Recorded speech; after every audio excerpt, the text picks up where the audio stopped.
विषबाधेमुळे मयत श्रियांश याचा दफन केलेला मृतदेह उत्तरीय तपासणीसाठी काढला बाहेर।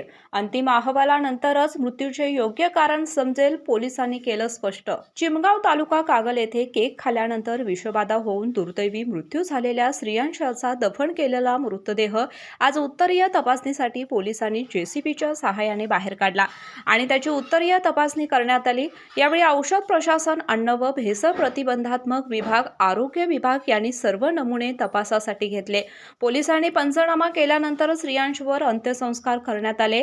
चिमगाव मधील रणजित अंगज यांचा मुलगा श्रियांश वय वर्ष 4 व मुलगी काव्या वय वर्ष 7 यांनी नातेवाईकांनी आणलेला केक खाल्ल्याने त्यांना त्यातून विषबाधा झाल्याचे प्रथम दर्शनी दिसते। सोमवार दिनांक 2 रोजी या मुलांना पोटात दुखू लागले व उलट्या सुरू झाल्या, त्यामुळे त्यांच्यावर औषध उपचार करण्यात आले, पण प्रतिसाद न मिळाल्याने मंगळवारी सकाळी श्रियांशचा मृत्यू झाला। भयभीत झालेल्या कुटुंबियांनी व ग्रामस्थांनी मृतदेह दफन करून अंत्यसंस्कार केले। रणजित अंगज यांनी मुलगा दगावताच भेदरलेल्या अवस्थेत मुलगी काव्याला वाचविण्यासाठी कोल्हापूरच्या खासगी दवाखान्यात दाखल केले, पण उपचारादरम्यान मंगळवारी सायंकाळी काव्याचा दुर्दैवी अंत झाला। विषबाधेमुळे दोन्ही मुले दगावल्याचे समजताच पंचक्रोशी हादरली।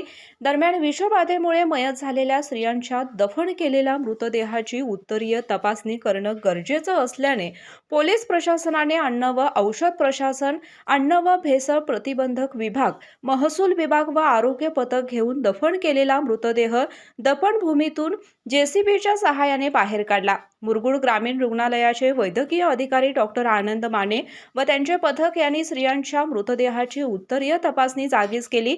यावेळी पोलीस उपाधीक्षक सुजित कुमार क्षीरसागर, सहाय्यक पोलीस निरीक्षक शिवाजी करे, तहसीलदार अमरदीप वाकडे, कृषी सहाय्यक अधिकारी संगीता शिंदे, तलाठी स्मिता शारबिद्रे, पोलीस पाटील किरण भाट, ग्रामसेवक बीके साठे, सरपंच दीपक अंगज, ग्रामपंचायत सदस्य उपस्थित होते। यावेळी ग्रामस्थांचीही मोठी गर्दी होती। अहवालानंतर दरम्यान अन्न व प्रशासन खात्याच्या अन्न व औषध सहाय्यक आयुक्त प्रदीपा पावडे, सहाय्यक आयुक्त US लोहकरे, अन्न सुरक्षा अधिकारी RP पाटील या अधिकाऱ्यांच्या पथकाने गावात केक खरेदी केलेल्या दुकानात प्रत्यक्ष जाऊन खाद्यपदार्थांविषयीची दुकानदाराकडून सखोल माहिती घेतली। दरम्यान अन्न व प्रशासन खात्याच्या अन्न व औषध सहाय्यक आयुक्त प्रदीपा पावडे, सहाय्यक आयुक्त US लोहकरे, अन्न सुरक्षा अधिकारी RP पाटील या अधिकाऱ्यांच्या पथकाने गावात केक खरेदी केलेल्या दुकानात प्रत्यक्ष जाऊन खाद्यपदार्थांविषयी दुकानदाराकडून सखोल माहिती घेतली।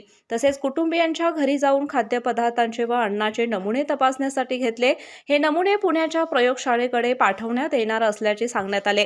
त्याचा अंतिम अहवाल काय येतो याकडे आता सर्वांचं लक्ष लागून राहिले। दोन्ही मुलांचा विषबाधेने झालेला मृत्यू दुर्दैवी आहे। या मुलांना खाण्याच्या घटकातून विषबाधा झाल्याचे प्रथम दर्शनी स्पष्ट होते, त्यामुळे घातपाताचा प्रकार नसावा। अधिक तपास होईल। मृतदेहाच्या उत्तरीय तपासणीचे प्रयोगशाळेतून अंतिम अहवाल आल्यानंतर कारण समजेल, असे DYSP क्षीरसागर यांनी सांगितले। डॉक्टरांनी ॲडमिट होण्याचा सल्ला दिलाय, पण स्पेशल रूम परवडत नाही। मग टेन्शन घेऊ नका। सूर्य हॉस्पिटलने प्रथमच अगदी कमी किमतीत सर्व सोयींयुक्त आणि रुग्णांची गरज लक्षात घेऊन बजेट फ्रेंडली रूम्स उपलब्ध केले आहेत। कॅशलेस सुविधांसह खिशाला परवडणाऱ्या किमतीत budget friendly economic special room. पत्ता कोंडावळ चौक, लक्ष्मीपुरी, कोल्हापूर। संपर्क 9822 63 54 69। अशाच नवनवीन अपडेट पाहण्यासाठी आमच्या कोल्हापुरी कारभार म्हणजेच KK न्यूज चॅनेलला सबस्क्राईब करा।